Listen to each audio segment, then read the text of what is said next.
Poornamadah, He is complete. And Poornamidam, what He has manifested, this world, is also complete. Somebody can question, how do you claim that this world is complete? There is suffering, there is misery, there is ignorance, so many wars, etc. going on, and you claim that the world is complete. Why is that so? This point should be heard very attentively.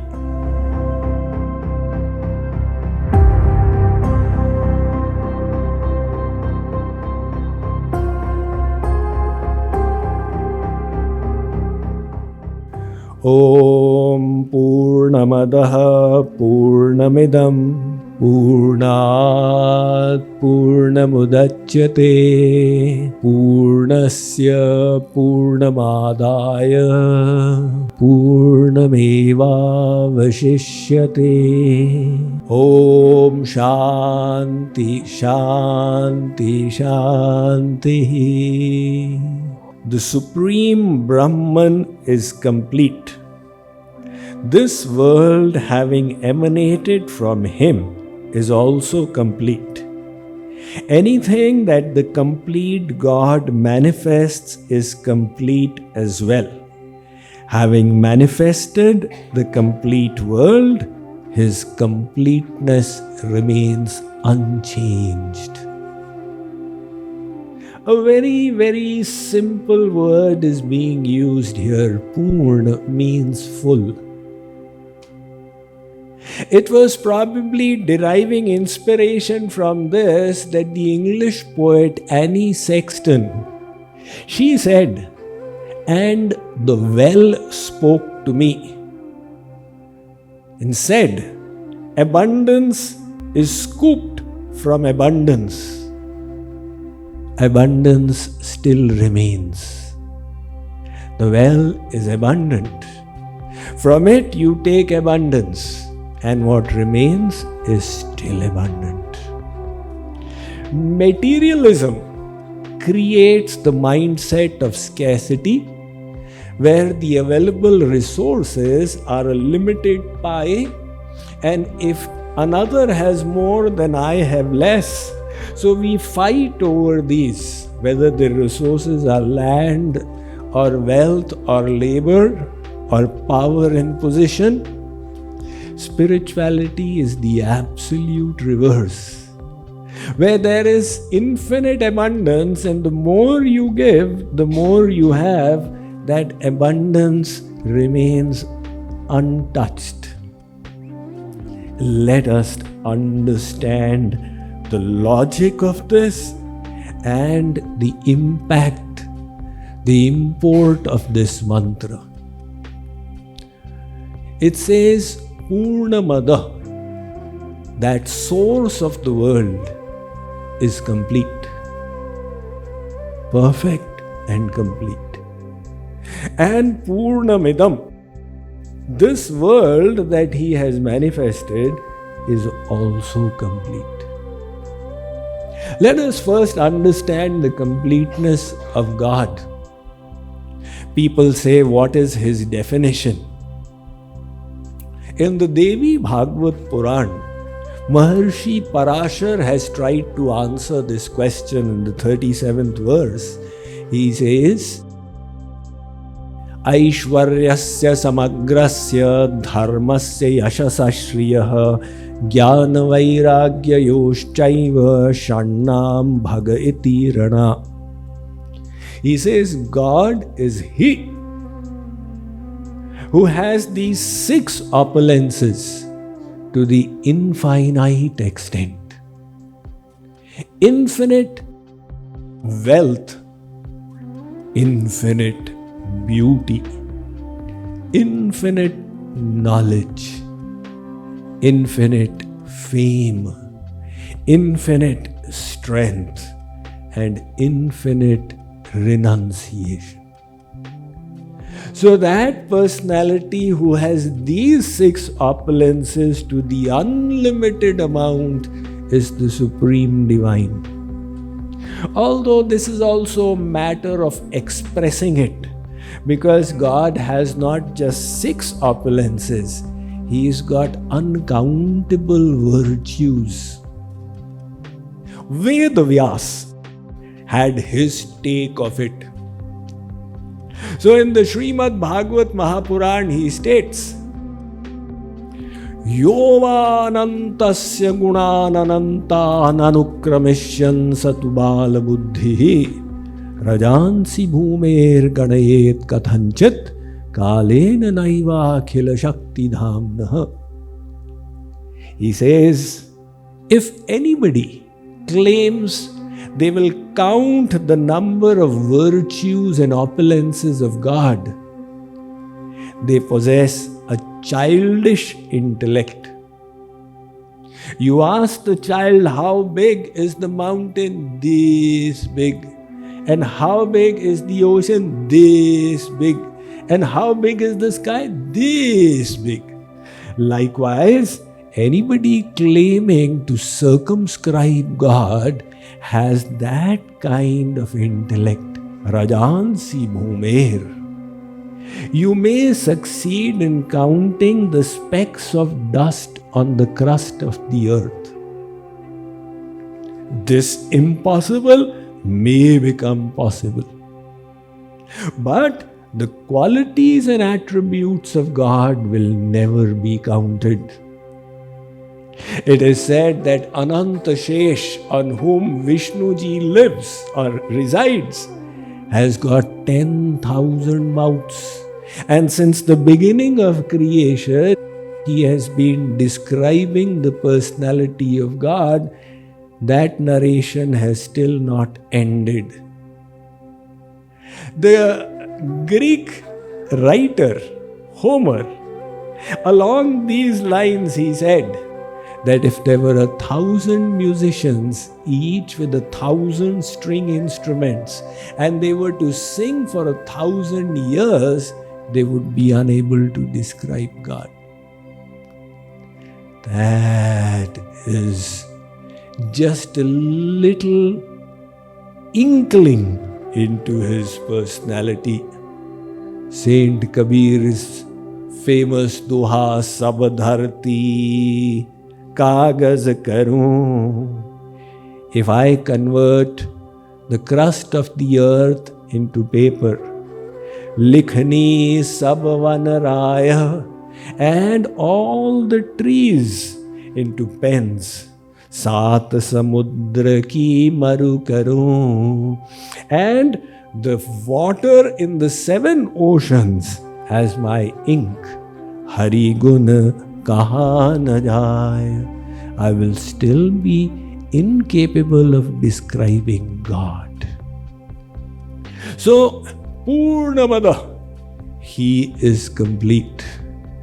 And Poornamidam, what he has manifested, this world, is also complete. Why is that so? So the logic it uses, this mantra, that if it has come from the complete source, it is complete in nature. Now out here, somebody can question, how do you claim that this world is complete? There is suffering, there is misery, there is ignorance, so many wars, etc. going on, and you claim that the world is complete. So the perspective is not that it is free from suffering.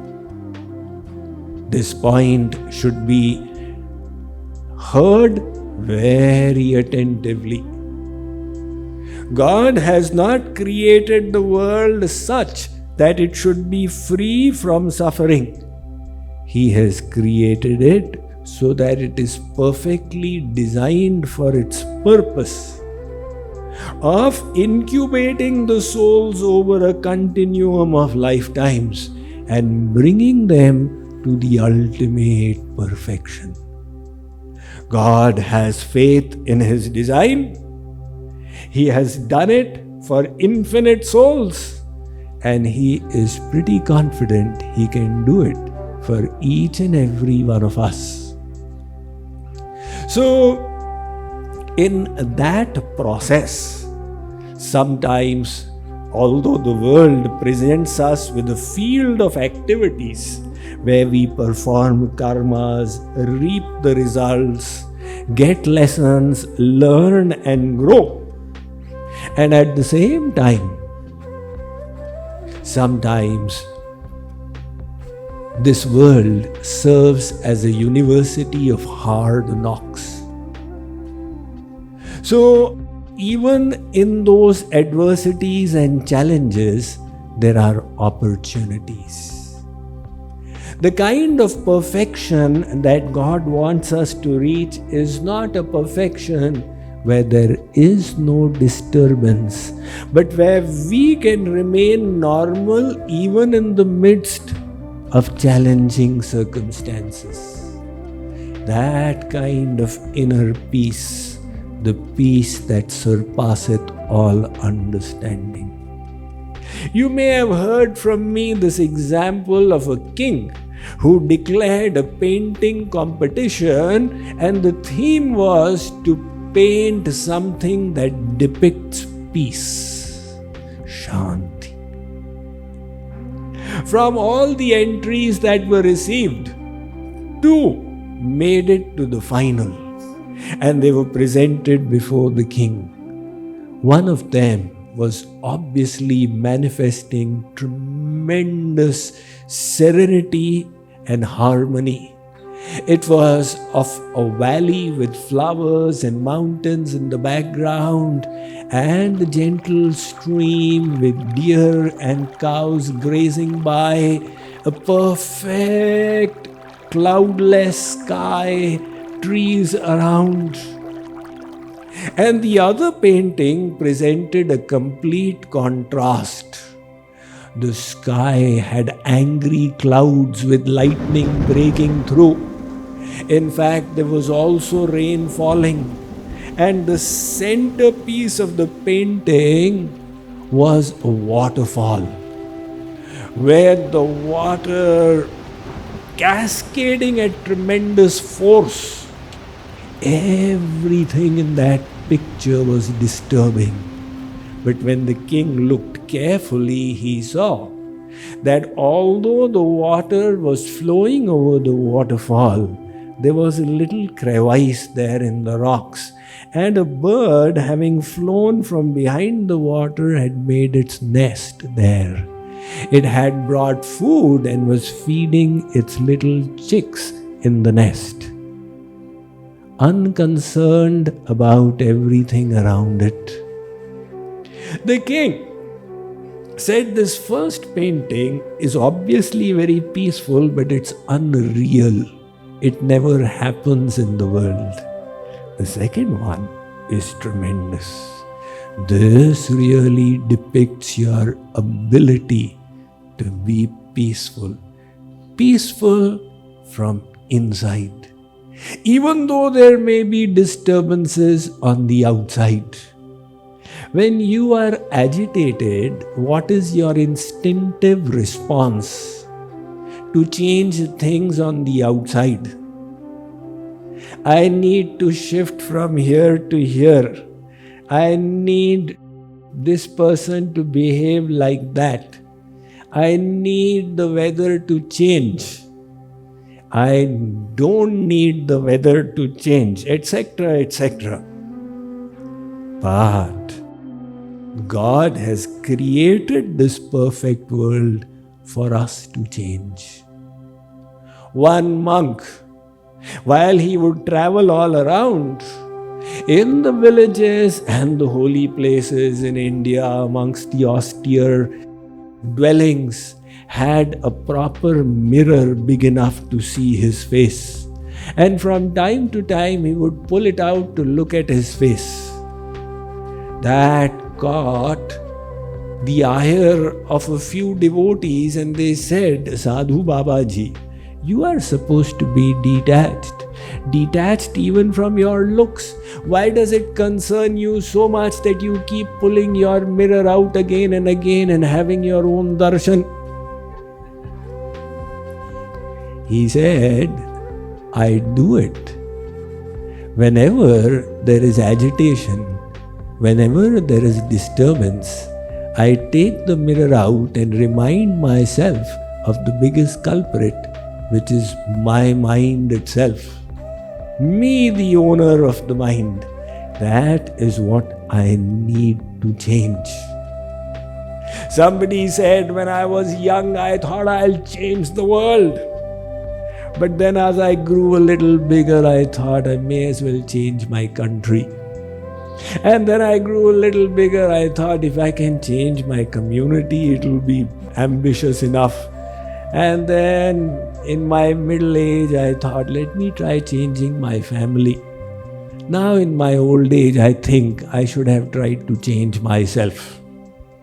There was a cartoon strip, Charlie Brown cartoon strip, that was of course very popular in the US but also in India. And we also grew up because we used to come from there. So Lucy said to Charlie Brown, I wish to change the world. Charlie Brown said, where would you like to start? Lucy said, I'd like to start by changing you. So, the idea is to change ourselves. That is why we are repeatedly, as we go through this Upanishad, we will understand the focus should be inner growth. And this world is a perfect design for that purpose. So in that design, pain also has an important role to play. It is just like the story of the timber that went to the Shilpi and said, please make me beautiful. The Shilpi said, I am ready. Are you ready? The wood said, of course I am. The sculptor started his work with the chisel, tuk, tuk, tuk, tuk. And the wood said, what are you doing? The sculptor said, you want it to be beautiful. It's a painful journey. Okay, then do it, but do a little bit every day, not too much. Having received permission, the sculptor again began his work, thoka thaki, and the wood kept on complaining, enough for today, how cruel you are. But the work continued, and one day it became a beautiful deity of Lord Jagannath, and it got established in the sanctum sanctorum of the Jagannath Mandir, and subsequently pulled in the festival of chariots on the Rath. To become beautiful, it had to bear the austerity of pain. In our case, the purpose is to remove the ugliness from the inside. The anger, the greed, desire, etc. And for that purpose, pain also becomes a teacher, a necessary tool that is built into the perfect design of this world. Some of the earliest researchers on leprosy discovered that in this terrible affliction of leprosy, where people's limbs fall off, it is not the leprosy virus per se which leads to the decay, but it removes the sensation of pain. And without that sensation, they keep on hitting their limbs wrongly in places which damages them. So likewise, God that has kept a pain as an indicator there's something wrong. That is why the popular saying in English, pain is inevitable, misery is an option. You can't do away with pain, but Whether you wish to become miserable over it or not is the choice you will make. If you are wise and have these tools and resources of the knowledge of the Upanishads, you will change your perspective to it. So, the mantra states that He is perfect and complete. The world manifested from Him is also perfect and complete. This violates the laws of physics, where you have conservation of mass and conservation of energy. So if energy is removed from one place, that place has less. Out here it says that no difference is made to the completion of God. He is that complete. And what about the souls in this world? We have also emanated from Him. So when He says Poornamadah, Poornamidam, this is complete. We souls are also in this world. Are we also complete? Not from our perspective. Oh, I've got so many problems, I'm such a fallen soul. But from the perspective of God, we are also perfect and complete where we are. It is like the child in the mother's womb who is a 6-7 month old. The limbs are not fully developed, but the child is kicking and the mother says, perfect. My baby is perfect. Now you may say, what perfection? But in that position, it is perfect. And it's going to progress from there. Likewise, we may be in a sinful state right now. But God tells us, hate the sin. Don't hate the sinner. That sinner also has a perfect soul, a potentially perfect soul. I have read a Buddhist story about when the Buddha met an extremely depraved person with his disciples, and they were deprecating and condemning of him. The Buddha announced to them, 40 lifetimes ago, I was also like that person. So, in God's grand design, all the souls will be brought to perfection one day. We need to move ahead.